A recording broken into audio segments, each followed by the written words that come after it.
¿Qué es lo que entrega Carlos Salinas? Hay una serie de empresas al capital privado. Empieza a entregar Telmex, las comunicaciones viales, imagínense ustedes lo que significaba esto, en pleno proceso de un país que buscaba industrializarse, entregarle a los privados las comunicaciones viales, las aerolíneas, todas entregan, el sector químico, impresionante, el siderúrgico, ahí en esto de la parte del sistema siderúrgico está Altos Hornos de México, que también se entrega a privados, los seguros, las aseguradoras, todas, las cadenas hoteleras también se entregan, los medios de radiodifusión, usted a lo mejor, yo no me acuerdo, la verdad es que yo cuando era niño no me acuerdo de Imevisión, ahora sí que mi conocimiento de los medios en el caso de Imevisión fue hasta que fue TV Azteca, pero se entrega Imevisión y se le entrega a, pues, a Salinas Pliego, evidentemente, que da lugar después a TV Azteca. Y finalmente, algo que es algo terrible, terrible, se le entrega la banca, ¿no? Se entrega nuestra banca completamente al extranjero. Hasta ese momento, fíjese usted, se salvaguarda Bancomer y Banamex. Uno seguía siendo el Banco Comercial de México y el otro seguía siendo el Banco Nacional de México. Acordémonos que la privatización de estas dos empresas vienen después de Salinas de Gortari. Vienen incluso con el periodo del periodo del PAN, del periodo panista, Vicente Fox, a partir de Vicente Fox, en donde, por cierto, también se entregan un montón de bancos chafas, bancos bien rateros, bancos mucho más explotadores y saqueadores, se hace en el periodo de Vicente Fox. Pero, a ver, siguiendo la línea de todo este proceso de privatización y de entrega, bueno, se entrega a la banca. Ahí quiero hacer una pequeñita pausa antes de entrar a algo todavía también mucho más peligroso, pero en lo de la banca es muy fuerte y significativo la entrega de la banca. Hay dos pilares en el mundo, en los países, que hacen que un país sea viable como país soberano independiente. La viabilidad de un país se juega en dos pilares en todos los países del mundo, en dos pilares. Uno es los que tenemos la gran fortuna por el destino, por Dios, por la naturaleza, de tener o estar en países con recursos naturales, es el caso mexicano, por lo cual la viabilidad del país mexicano se sustentaba evidentemente en sus recursos naturales, en el petróleo, en las grandes reservas que todavía tenemos, en el litio, en los minerales, en el agua. Eso nos hacía viables como nación. Y el otro pilar de toda nación que lo hace viable, lo hace ser viable como nación, es la banca. Si tú le quitas a un país en vías de desarrollo alguno de los dos pilares, o le quitas los dos o le quitas uno, le dejas prácticamente empeñado a los intereses extranjeros. Porque el capital ya no va a ser en función de lo nacional y del crecimiento de lo nacional y de lo propio, sino va a ser en función del negocio transnacional. La banca se convierte en una banca extranjera. Te quitan la posibilidad de ser un país viable económicamente, de ser un país independiente. Eso sí lo logra con las dos excepciones de Bancomer y de Banamex, que son privatizados en este mismo plan transaccional, ¿sí? Todo estaba muy bien calculado, que no era el momento todavía de que estos dos, que eran los más importantes en ese momento, bancos del país, que eran nacionales, se entregaran a los privados. Eso vendría después. Pero todo lo demás, toda nuestra banca, quedó a manos y a las garras de los especuladores, de los usureros, de la conveniencia económica de intereses particulares, y claramente trunca la posibilidad de que en tu propio país tu banca no te tenga la confianza para poder prestarte y para poder impulsar el crédito, ¿no? Entonces, ahí solamente es un gran tema esto de la banca, tal vez lo hablemos más a profundidad después, pero solo lo pongo como un paréntesis. A lo que sí viene después, entrega todo esto, ¿no? Todo lo que acabo de mencionar. Y nada más para que nos demos cuenta, esta cifra es verdaderamente impresionante. Al final del mandato de Salinas, más del 90% del parque empresarial del país ya tenía dueños privados.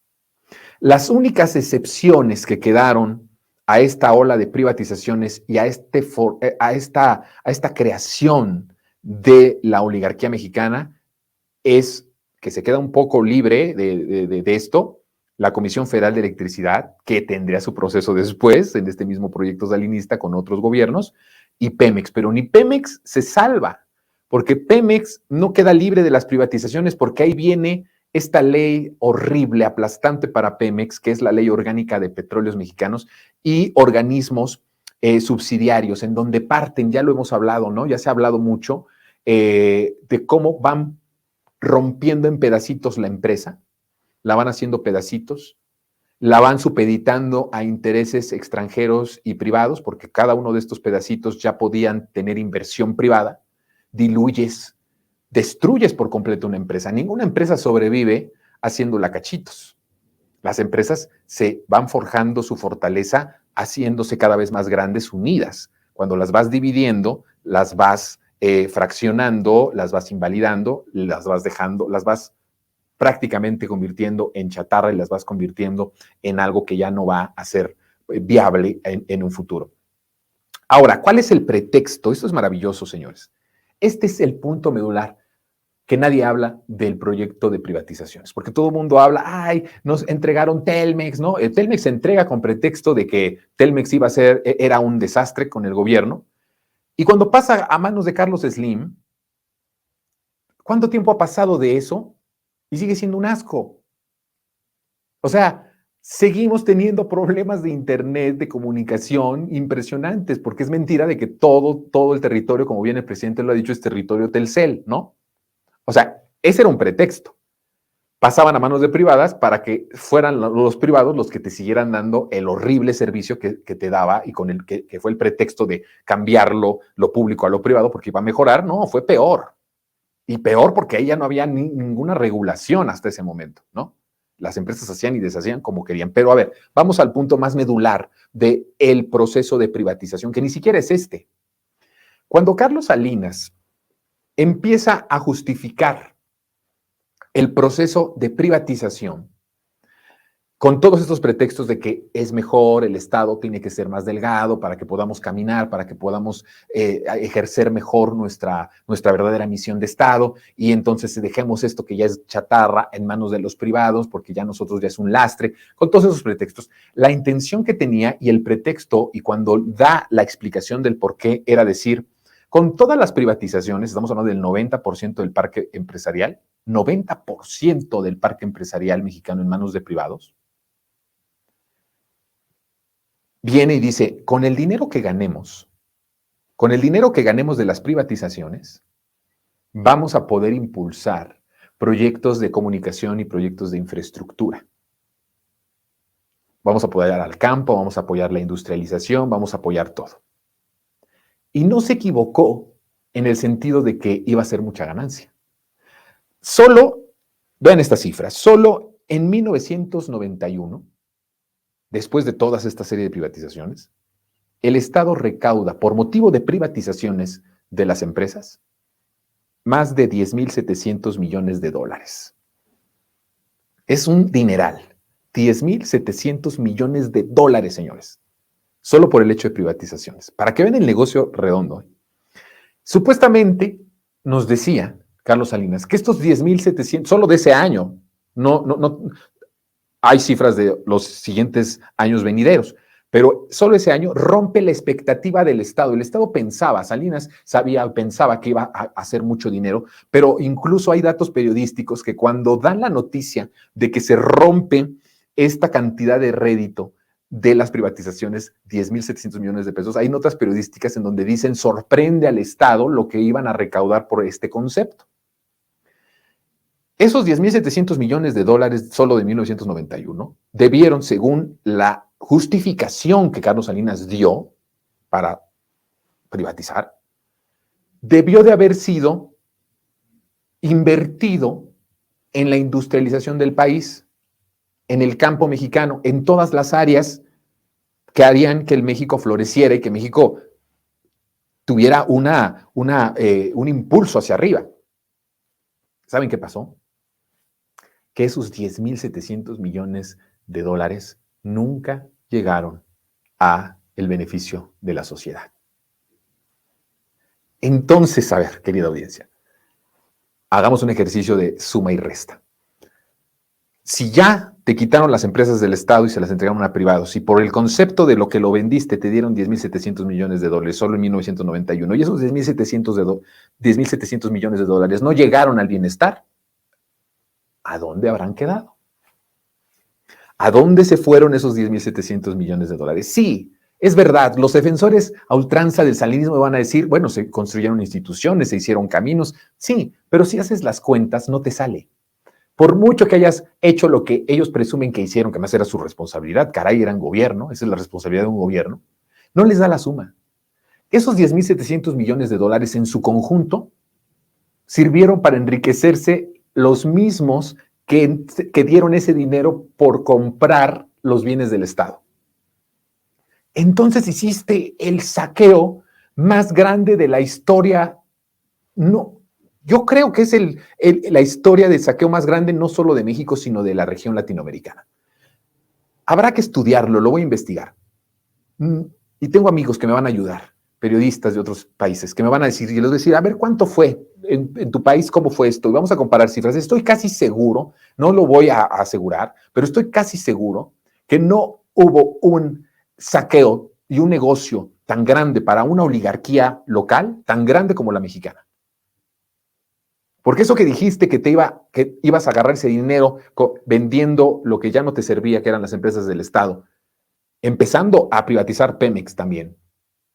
¿Cómo no te va a servir Pemex si es el negocio del mundo? Y hoy, aunque les duela a los derechistas y a los ambientalistas, sigue siendo el negocio del mundo y sí tenemos y vamos a seguir teniendo que tener petróleo para mucho tiempo. Imagínense en ese momento, ¿dónde quedó ese dinero? ¿Quién se lo llevó? ¿En las arcas de qué empresario, de qué político está todo ese dinero que según iba a ser invertido para promover el renacimiento del país, la industrialización del país, el bienestar del país? ¿Sí se dan cuenta? Como estas cifras no se dan, no se explica todo esto. Solamente hablamos de privatizaciones, pero esto es más, esto tiene que ver con el fondo de la privatización, el fraude millonario que significó vender lo que era nuestro para que el dinero de esas ganancias se fuera a ellos mismos, a esa oligarquía. Y esa cantidad de dinero se fue acrecentando porque los negocios empezaron a florecer y empezaron cada vez más a tener muchas más oportunidades de negocio.